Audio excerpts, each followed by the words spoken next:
안녕하세요. 저는 결혼한 지 한 달도 안 돼서 이혼을 경험하게 된 여자입니다. 저는 언젠간 사랑하는 사람을 만나게 되면 어떤 것에도 구애받지 않고 오직 둘이서 사랑만 하면서 행복하게 살아갈 미래를 꿈꾸며 늘 기대에 가득 차 있었는데요. 하지만 저는 이번 일을 통해서 사랑만으로는 행복한 결혼 생활을 꿈꿀 수 없다는 것을 알게 되었어요.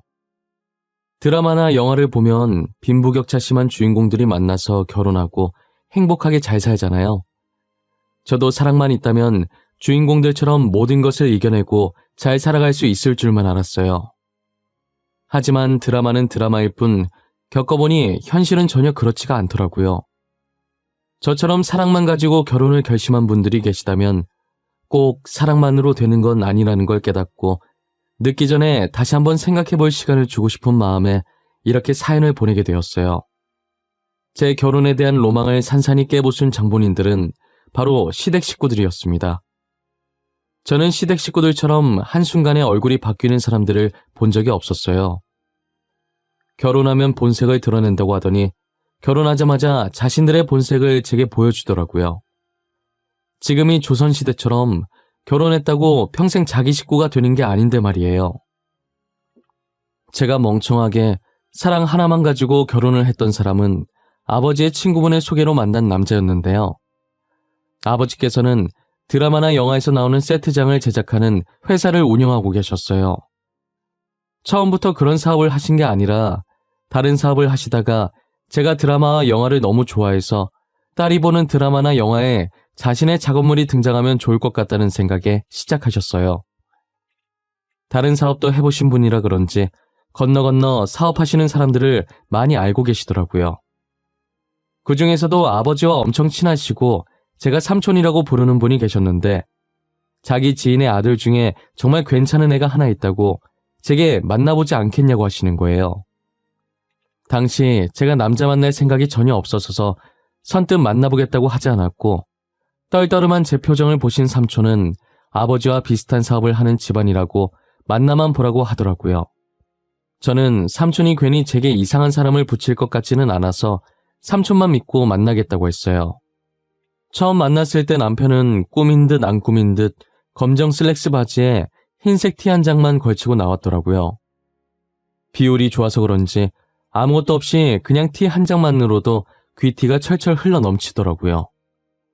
제가 평소 좋아하던 남자 배우가 있었는데 그 배우 작품은 다 찾아볼 정도로 좋아했었어요. 삼촌은 제가 그 배우를 좋아하는 것을 알고 남편이 그 배우와 비슷하다면서 안 만나보면 후회할 거라고 얘기한 적이 있었거든요. 스타일이며 외모며 제가 좋아하는 배우랑 상당히 비슷하더라고요. 제가 얼굴만 보고 반하는 스타일은 아니지만 너무 비슷해서 저절로 눈길이 갈 수밖에 없었어요. 게다가 보통 돈 좀 있는 집안에 잘생기기까지 하면 자기 잘난 맛에 사는 사람들이 많았는데 남편은 늘 겸손하고 자기가 정말 잘났음에도 불구하고 잘난 걸 내세운 적이 단 한 번도 없었어요. 식당 직원이 주문을 하나 빼먹고 늦게 나온 것도 모자라 음식까지 잘못 나왔는데 짜증은커녕 웃으면서 이게 더 맛있어 보이니 그냥 먹겠다고 하는 모습에 호감이 생겼던 것 같아요. 한 번의 데이트였지만 안 좋은 상황이 연속으로 일어나 의도치 않게 남편의 인성을 파악할 수 있었어요. 그래서 제가 먼저 남편에게 애프터 신청을 하게 됐고 남편은 살짝 웃더니 애프터 신청을 받아주더라고요. 그렇게 몇 번 가벼운 데이트를 하며 만나다가 저희는 결혼을 전제로 연애를 시작했어요. 남편은 부유한 집안의 안정적인 직장에 다녀서 그런지 조급함 없이 매사에 여유로웠어요. 모든 일에 여유가 넘치는 남편의 모습을 본받고 싶었죠. 저는 평소에 주변 친구들한테나 남자친구가 생기면 제가 잘 사는 편이었거든요. 그런데 데이트를 할 때마다 제가 결제하려고 하면 결제가 되어 있는 거예요. 알고 보니 남편이 화장실 가는 척하면서 계산을 하고 오는 것이었어요. 제가 돈을 주려고 해도 다음에 맛있는 거 사달라고 하면서 절대 안 받으려고 하더라고요. 막상 제가 맛있는 거 사겠다고 하고 만나면 또 자기가 결제하면서 말이죠. 데이트하면서 제가 카드 꺼냈던 적은 정말 별로 없었던 것 같아요. 그렇다고 남편이 결제하면서 제게 돈 썼다고 생색을 냈던 적도 없었어요. 저는 계속 얻어먹기만 하는 것 같아서 서프라이즈로 여행 결제 해놨었는데 그마저도 여행 갔다 와서 집에 와보면 남편이 몰래 제 가방에 돈을 넣어놨었죠. 전화해서 이게 뭐냐고 하면 남편은 아무것도 모르는 척 딴 말을 돌리기 바빴어요. 오빠, 내 가방에 돈 봉투 있던데 이거 뭐야? 오빠가 넣어놓은 거지? 맞지? 이걸 왜 넣어놨어? 아직 집 도착 안 한 거 아니까 빨리 와서 가져가. 무슨 돈 봉투 말하는 거야? 난 너가 뭐 말하는지 모르겠는데? 우리 토요일 만나서 뭐 할까? 너 며칠 전에 바닷가 보고 싶다고 했지? 바다 보러 갈까? 말 돌리는 거 봐. 나 이거 토요일에 그대로 가져갈 거야. 나 이거 안 받아. 오빠가 매번 이러면 내가 뭐가 돼? 뭐가 되긴. 나 아무것도 안 했는데? 너가 돈 빼놓고 잊은 거 아니야? 나 진짜 넣은 적 없다. 그거 진짜 내 돈 아니야. 그래? 나 그럼 이 돈 버릴게. 내 돈도 아니고 오빠 돈도 아닌데 내가 왜 가지고 있어? 가지고 있을 필요 없잖아. 버리는 것 말고는 방법이 없네. 아, 자기야. 아이, 미안해. 그거 내가 넣은 거야. 내가 넣은 거 맞아. 그러니까 버리지 마. 너 이번에 여행하면서 돈 많이 쓴 것 같길래 그래서 그랬어. 너무 화내지 마. 오빠가 그동안 나한테 쓴 돈이 얼만데 그거 생각하면 이건 돈도 아니지. 다음엔 진짜 그러지 마. 알겠지? 오빠 돈만 쓰게 하는 것 같아서 미안하단 말이야. 남편은 제 말에 알겠다고 다음부터는 절대 안 그러겠다고 하지만 그때뿐이었어요. 저는 남편과 데이트를 하면 항상 남편이 다 알아서 해줘서 공주님 마냥 받기만 했었죠. 그런데 저를 공주님처럼 모시던 남편이 얼마 전부터 무언가에 쫓기듯 바쁘게 생활하더라고요. 데이트 날짜 잡기도 힘들고 만나도 카페에서 얼굴만 잠깐 보고 집으로 들어가 버리는 거예요. 정말 간만에 데이트다운 데이트를 하면 계산할 시간이 다가왔을 때 딴청을 피우면서 계산을 미루더라고요. 저는 커플 사이에 누가 계산하든 상관없었고 그동안 얻어먹은 것도 많아서 제가 계산하고 신경을 안 썼어요. 매일같이 남편과 데이트하던 제가 친구와의 만남이 더 많아지자 친구가 묻더라고요. 요즘 왜 이렇게 자기를 자주 만나냐고. 혹시 남편과 헤어진 거냐고요. 뭐냐? 너 요즘 왜 이렇게 나를 자주 만나줘? 남자친구 생기면 연락도 잘 안 하면서. 너 설마 남자친구랑 헤어진 거야? 아니지? 카카오톡 프로필은 커플 사진 그대로던데? 야, 그런 거 아니야. 그냥 오빠가 요즘 바쁜가 봐. 도통 얼굴 볼 시간이 없네. 뭔 놈의 일이 그렇게 바쁜지. 내가 고생하지 말고 아버님 밑으로 들어가라고 했는데도 그건 곧 죽어도 싫대. 그래? 그 오빠도 참 미련하시네. 나였으면 그냥 편하게 살았을 것 같은데. 야, 나 갑자기 안 좋은 촉이 왔는데. 아니다. 왜 뭔데? 사람 궁금하게 하고 말 안 해주기 있냐?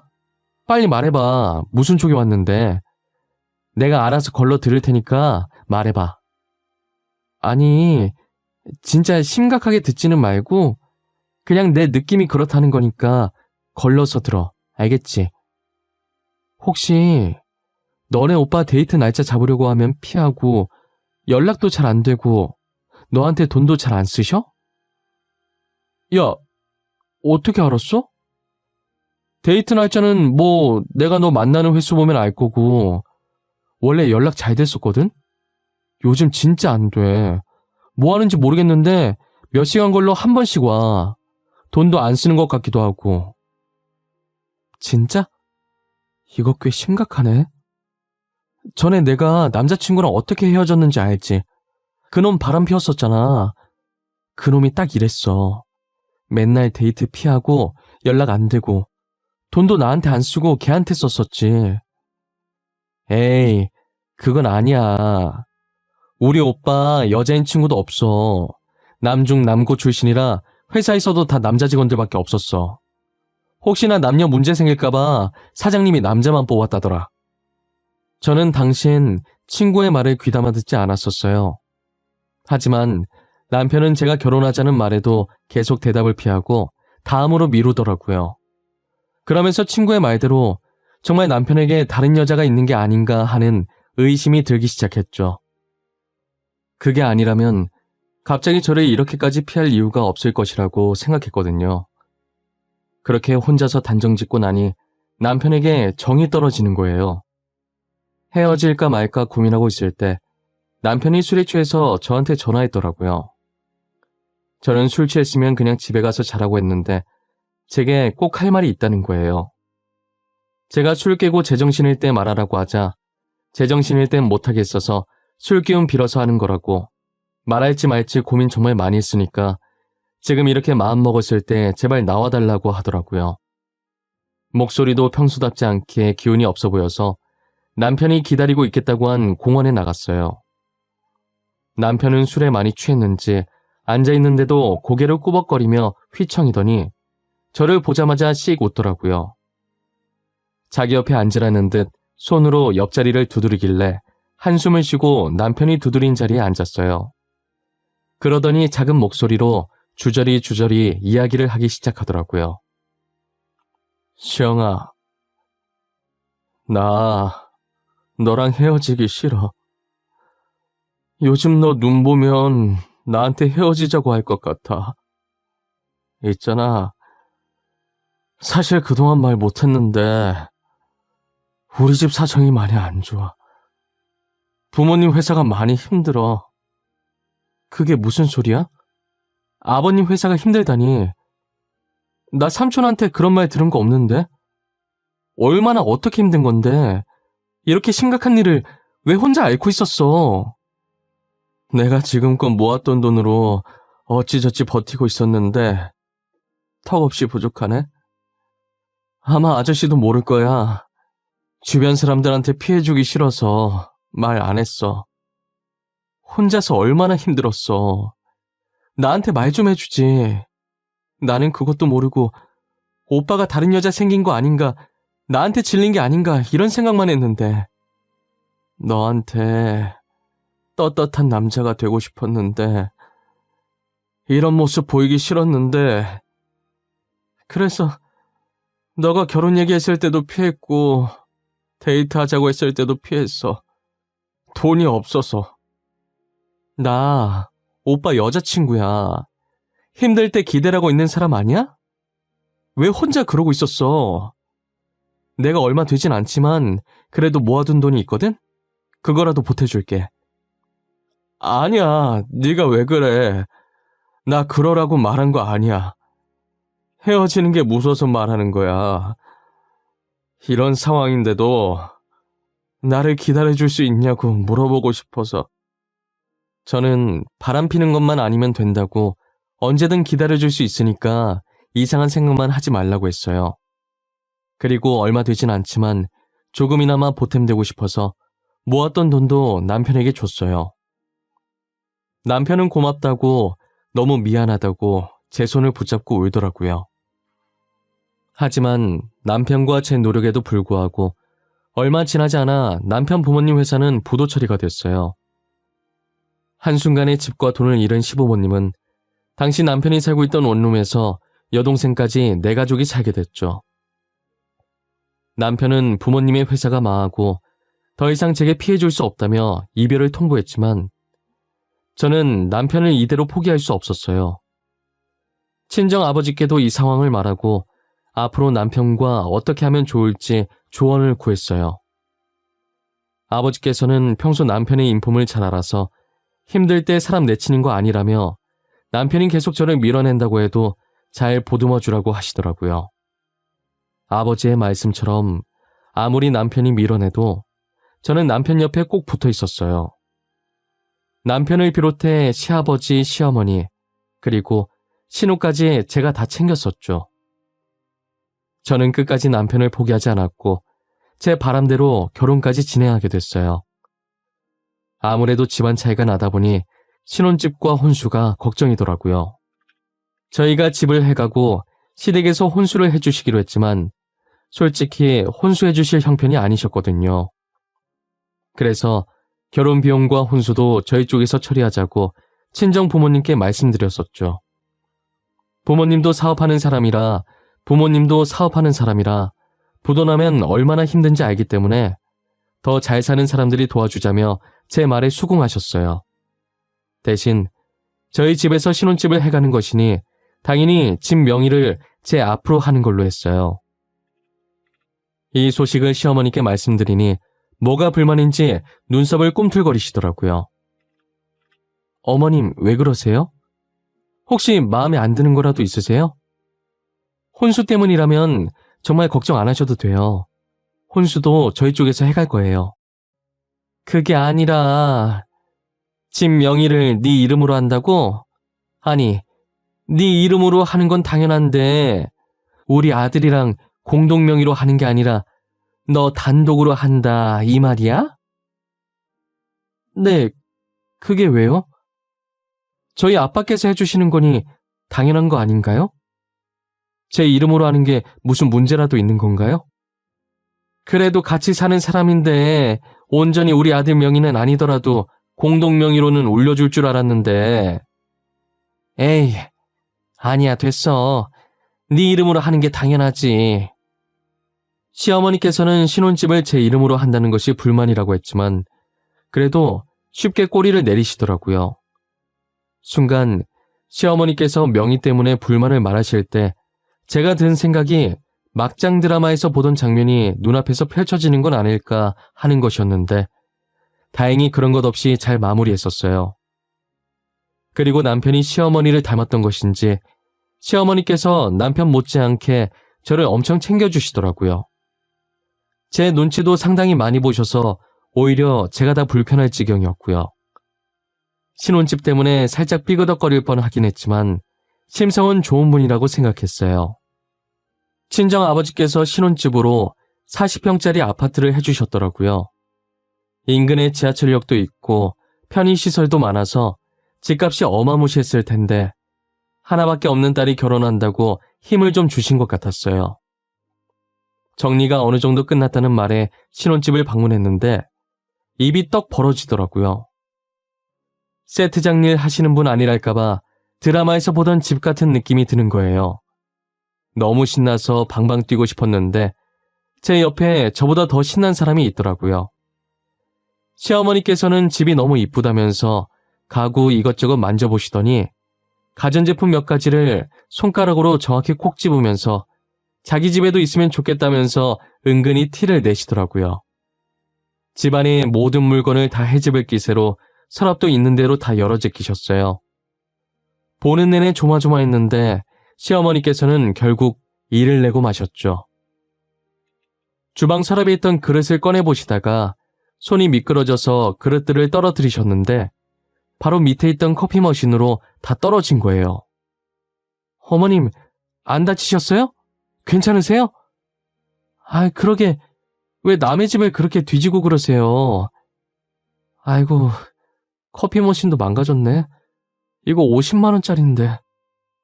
너는 나보다 저딴 커피 머신이 중요하니? 50만 원? 얼마 하지도 않네. 결혼해서 다시 하나 사. 고장난 건 아닌 것 같구만. 뭘 그렇게 호들갑이야. 엄마, 이건 엄마가 잘못한 거야. 그러게 남의 집을 왜 그렇게 들쑤시고 다녀. 그리고 50만 원이 애 이름도 아니고 우리 지금 재산 50만 원도 없잖아. 조용히 해. 자식놈들 키워봤자 아무 소용없다더니 결혼도 하기 전부터 지 마누라 편드네. 그래, 늙은이가 괜히 그릇 구경하겠다고 설쳐서 미안하다. 아주 돈 없는 게 죄지? 제가 뭐라고 했다고 서운하셨던 건지 남편 손을 뿌리치고 나가시더라고요. 늘 인자하던 시어머니께서 처음 화내시는 걸 보고 저도 많이 당황해서 어쩔 줄 몰라 했어요. 남편은 어차피 붙잡아봤자 화만 내신다고 시간 지나면 알아서 화 풀리시니까 그냥 집에 가게 가만히 놔두라고 해서 남편 말대로 했어요. 그 뒤로 저는 결혼식 때까지 시어머니 얼굴을 보지 못했어요. 저도 결혼 준비하느라 만나뵐 시간이 없기도 했고요. 그래도 결혼식 날 만난 시어머니 얼굴엔 웃음꽃이 가득 피셨더라고요. 저를 보고 반갑게 안아주시더니 못난 아들이랑 결혼해줘서 고맙다고 앞으로 잘 부탁한다고 하셨어요. 저도 시어머니께 아직은 부족한 점이 많지만 옆에서 보고 배우겠다고 많이 가르쳐달라며 똑같이 안아드렸어요. 자상하고 다정한 남편의 인자한 시부모님까지 저는 행복한 결혼 생활만 남았다고 생각했어요. 앞으로 벌어질 일은 상상도 못한 채 말이죠. 그렇게 꿈만 같던 신혼여행을 마치고 온 뒤 남편의 손을 잡고 신혼집에 들어갔는데요. 들어가자마자 신발장에 못 보던 신발들이 널브러져 있는 거예요. 신발을 보고 불길한 기분이 들었고 남편 얼굴을 쳐다보니 남편도 신발을 보고 당황해 하더라고요. 저는 신고 있던 신발을 대충 벗어던지고 집 안으로 들어갔어요. 거실에 가보니 정말 기가 찬 광경이 제 눈앞에 펼쳐져 있더라고요. 시부모님을 비롯해 신우까지 거실을 떡하니 차지하고 고기를 구워 먹으면서 TV를 보고 있는 거예요. 어이가 없어서 말도 안 나오길래 말없이 뒤에 있던 남편을 쳐다봤어요.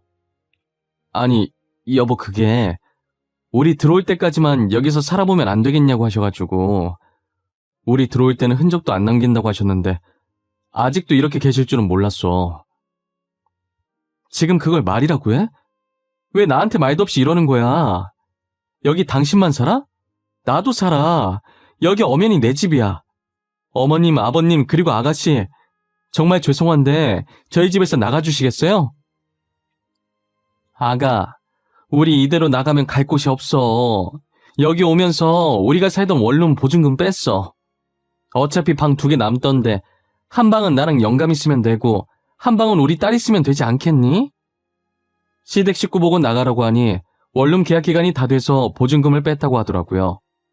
이미 짐도 다 풀어서 정리된 상태고 더 말했다간 제가 나쁜 사람 될 것 같아서 할 수 없이 울며 겨자 먹기로 시댁 식구들을 모시고 살기로 했어요.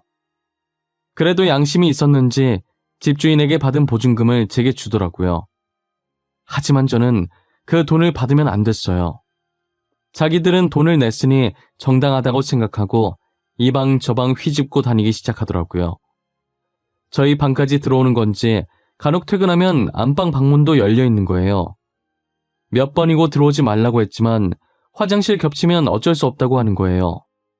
신우는 급한데 어쩌겠냐고 안방 화장실 좀 쓰자고 하길래 저는 속으로 참을 린 3번 쓰고 알겠다고 그럼 화장실만 쓰고 방 안에 있는 물건 아무것도 건들지 말라고 했어요.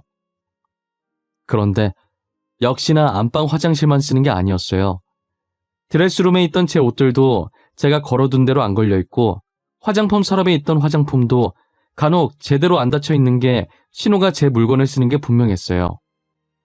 저는 뚜껑이 덜 닫힌 립스틱을 들고 거실 소파에 누워서 휴대폰을 보는 신우에게 다가갔어요.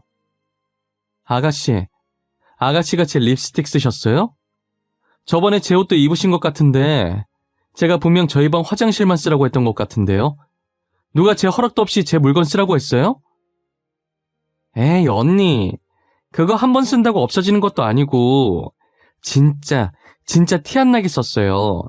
진짜 살짝 톡톡 이렇게 바르고 끝이었다니까요? 톡톡이든 뭐든 저 다른 사람이 제 물건 쓰는 거 안 좋아해요.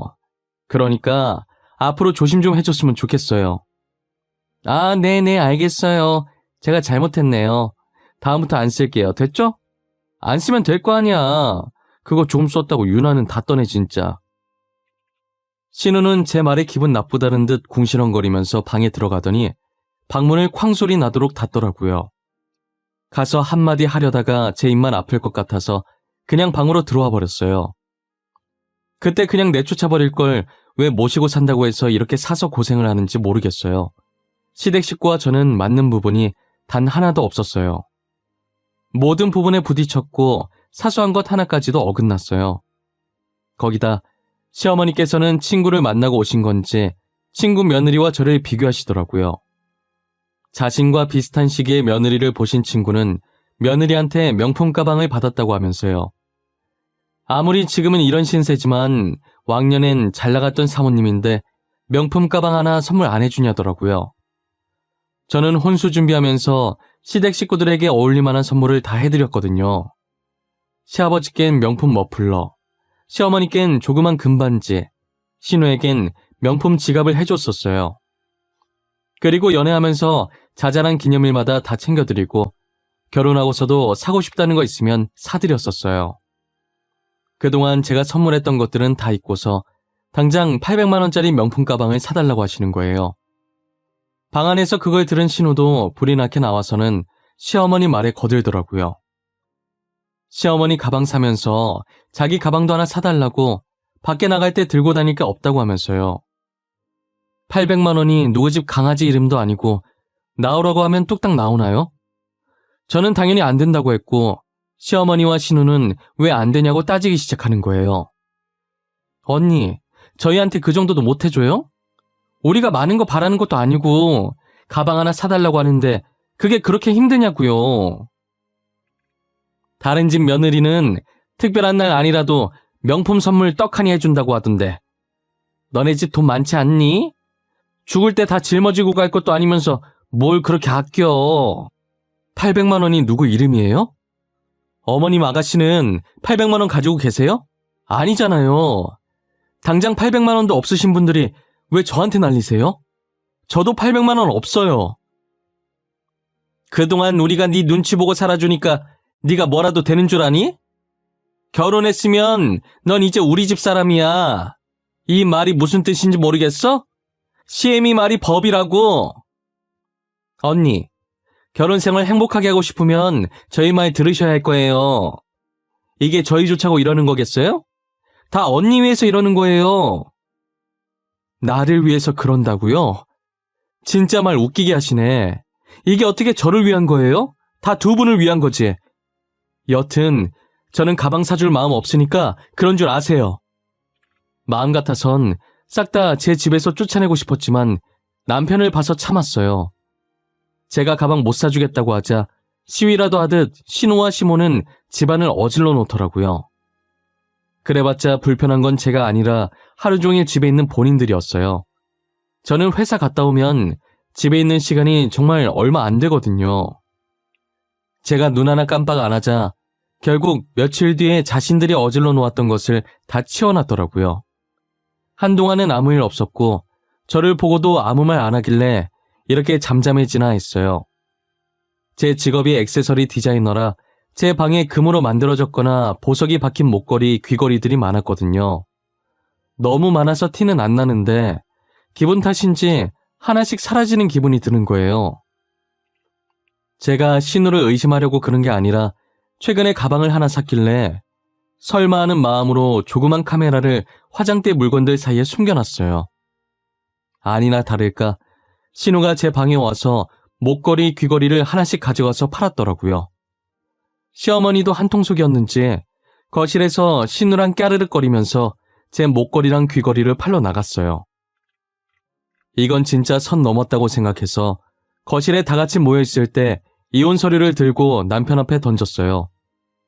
남편은 합의이혼이라는 글자를 보더니 멍하니 저를 쳐다보는 거예요. 저는 아무 말 하지 않고 신우가 제 목걸이를 훔치던 순간이 담긴 영상을 틀었어요. 당장 이혼 서류에 도장 찍지 않으면 이 영상을 들고 경찰서로 달려갈 거라고 했죠.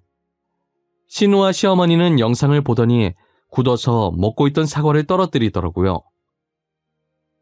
남편은 믿기지 않는다는 눈으로 신우와 시어머니를 쳐다봤고 두 사람은 몸을 떨기 시작했어요. 그저 돈에 눈이 멀어서 이렇게 들키게 될 거라는 생각을 하지 않았나 봐요. 뭐해? 얼른 도장 찍어. 내일 날 박는 대로 이혼 서류 제출할 거니까. 이혼 소송 안 하고 합의 이혼으로 깔끔하게 끝내주는 걸 감사하다 생각해. 여보, 한 번만 봐주면 안 될까? 어? 다시는 이런 짓 못하게 할게. 제발 한 번만 봐줘. 내가 이렇게 대신 사과할게. 솔직히 이 영상으로 이혼 소송하고 절도죄로 고소하면 위자료 왕창 받고 저 두 사람 감옥도 보낼 수 있는데 지금 많이 참는 거야. 당장 한 달 살았던 위자료 줄 돈도 없잖아. 안 그래? 언니, 제가 잘못했어요. 다시는 안 그럴게요. 제가 알바를 하든 뭘 하든 돈 구해서 다시 드릴게요. 한 번만 봐주세요. 제발요. 저희 오빠는 아무 죄 없어요. 아가, 우리가 잘못했다. 다시는 이런 짓 안 하마. 우리가 잠시 미쳤던 것 같아. 늙은이가 이렇게 무릎 꿇으마. 한 번만 눈 감아줄 수 없겠니? 당신들 같으면 도둑이랑 한 집에서 살고 싶겠어요? 바늘 도둑이 소도둑 된다는 말 아시죠? 지금은 고작 귀걸이 목걸이지만 나중엔 통장 집문서가 될 줄 어떻게 알아요? 시어머니와 신우는 제 다리를 붙잡고 울면서 빌기 시작했고 저는 발을 털면서 그들을 떼어내기 바빴어요. 남편은 고소라는 말에 제가 하라는 대로 이혼 서류를 작성해 주었고 저는 다 작성한 이혼 서류를 뺏어 들고는 시댁 식구들에게 당장 제 집에서 나가라고 했어요. 나가라는 제 말에도 나갈 생각을 안 하길래 손수 짐을 싸서 집 밖으로 던져버렸어요. 그리고 제 귀걸이를 팔아서 산 가방을 잘근잘근 밟았죠. 신우는 울다가 가방을 밟는 모습을 보고 소리 지르면서 제 발을 떼려고 하는 거예요. 이미 가방엔 신발 자국이 났고 찌그러졌는데 그걸 소중히 안고 울더라고요. 정말 그 모습이 얼마나 한심하던지 먹고 떨어지라고 신우가 평소 탐내던 제 가방을 던져주고 문을 닫았어요. 시댁 식구들을 쫓아내고 텅 빈 거실을 보니 속이 시원했어요. 그렇게 저는 결혼한 지 한 달도 안 돼서 이혼을 하게 되었어요. 과연 돈도 없이 어떻게 살아갈까 싶었는데 며칠 전 우연히 중고거래 사이트에 제 가방과 찌그러진 가방 그리고 제가 못 봤던 명품 가방 하나를 팔고 있는 신우를 발견했어요.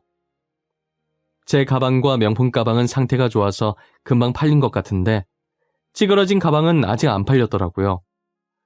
팔린 가방 2개 중고가를 보니 얼추 보증금은 나오겠더라고요.